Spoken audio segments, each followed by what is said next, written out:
Still no agreement yet on the specifics of what that new deal could look like. Perhaps Alyssa Farah joining us from the White House. Alyssa Farah, thank you for your time this morning. Can you give us an update on where these talks stand and what is happening at 3 o'clock today? Yes, absolutely, Sandra. Thanks for having me. So some progress on stimulus talks. The president has been very clear that getting direct aid and PPP to millions of Americans and businesses is his top priority.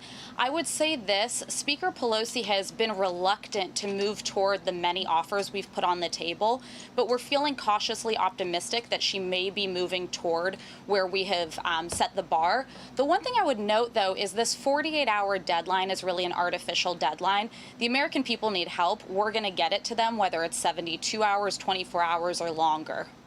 Okay, so is that phone call happening at 3 o'clock? Can you confirm that, Steve Mnuchin and the Speaker? That's my understanding, and I believe that they've spoken at least at the staff level over the weekend. So there have been ongoing conversations back and forth, and the White House has been engaged with Capitol Hill as well. How far would you say is the president willing to go to make that deal happen? He is willing to go pretty far. What we've said is we'd even come up on the amount that is given in direct payments to American families in looking at the PPP amounts so that it's more that we're actually going toward. What we have concerns with and where the fault lines continue to lie is over state and local assistance, which is essentially asking for bailouts of states that have been mismanaged for years, mostly Democrat-run states, unrelated to the COVID crisis. So that's something we can look at legislation in legislation down the road, but it's not part of this immediate package from the Republicans' perspective. Okay, as you know, Democrats heading into Election Day have kept a serious focus on COVID-19 and the rising cases that we're seeing in the United States. Dr. Fauci gave an interview on 60 Minutes, made news on a lot of fronts, but specifically this on the president's COVID diagnosis. Listen. I was worried that he was going to get sick when I saw him in a completely precarious situation of crowded, no separation between people, and almost nobody wearing a mask. When I saw that on TV, I said, oh my goodness, nothing good can come out of that. That's got to be a problem. And then sure enough, it turned out to be a super spreader event. He was also asked in that interview if the White House has been limiting his media appearances. Has the White House tried to stop him from appearing on television as much as he was in the past or giving interviews? So two things. First, on that first point, nearly 7 million Americans have contracted coronavirus. I don't think that we should get into the business of blaming people for getting the virus. But the other thing is the president has a responsibility to be on the road, to be meeting with members of Congress, to be doing the job. This is not a job where he can be, hiding in his basement from the virus. He's got to be out, and he's assumed some risk in doing so. So I really don't think we should get into the he had it coming. 7 million plus Americans have also gotten the virus. On the second point, absolutely not. I can't think of a more visible figure around coronavirus than Dr. Fauci, but in the fact that he was appearing on 60 Minutes, I mean, clearly we're not limiting his television presence, but there's also a number of doctors and experts on the task force, and we want to make sure that we're putting all of those experts out. Secretary Azar, for example, was on the Sunday shows this weekend giving an update to the American public.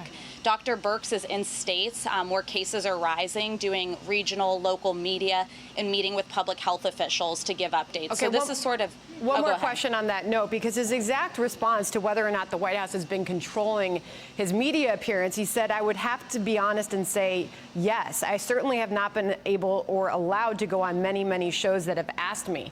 So is he wrong? Well, it's a little more complicated than that. So with any administration figure, whether it's a cabinet secretary or Dr. Fauci, they will deconflict their segments with the White House so that the president's message is always leading the day. So, of course, if the president is appearing live somewhere giving a speech, we generally don't book guests around that. But, Dr. Fauci's been on an incredible amount of TV. It's hard to turn on the TV and not see him, and we're certainly not trying to stifle him sharing important information with the public. Oh, okay. And as far as the importance of a vaccine, obviously this could be a game changer if eventually we do see one. Andrew Cuomo, the governor of New York, went on Good Morning America and said this on trusting a vaccine that gets approved under this president. Listen. I'm not that confident, but my opinion doesn't matter. You're going to say to the American people now, Here's a vaccine. It was new. It was done quickly. But trust this federal administration and their health administration that it's safe. I think it's going to be a very skeptical American public about taking the vaccine. We're going to put together our own group of doctors and medical experts to review the vaccine. How does the White House respond to him talking about a skeptical American public of a vaccine that could get approved under this presidency? Those are highly irresponsible comments to make, and we made the same point after Senator Harris also kind of alluded to some anti-vaxxer comments in the debate with the vice president. The vaccine that comes to market will be both safe and effective and will go through an independent review board. These are not political appointees who are reviewing this. These are career medical professionals and scientists. And Dr. Moncef Slaoui, who's the head of Operation Warp Speed, who the president put at the helm of it, has brought dozens of vaccines safely to market. He's one of the foremost experts around the world in this field. So the American people should trust him, and they should trust this process. And playing politics with the vaccine is extremely dangerous. I've only got a few seconds left. 2 campaign stops in Arizona today, debate Thursday night.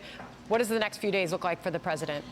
The president's going into the schedule of 2-a-day, 3-a-day rallies. He's not stopping. We're kind of surprised to see that Vice President Biden is now down until Thursday. The presidency is not a job where you can take any days off and you can take naps and, be down until for several days. The president will be out and about meeting with the American people, telling him about what he's accomplished for them and what he's going to do in the 4 years ahead. Alyssa Farah live from the White House for us this morning. Alyssa, we thank you.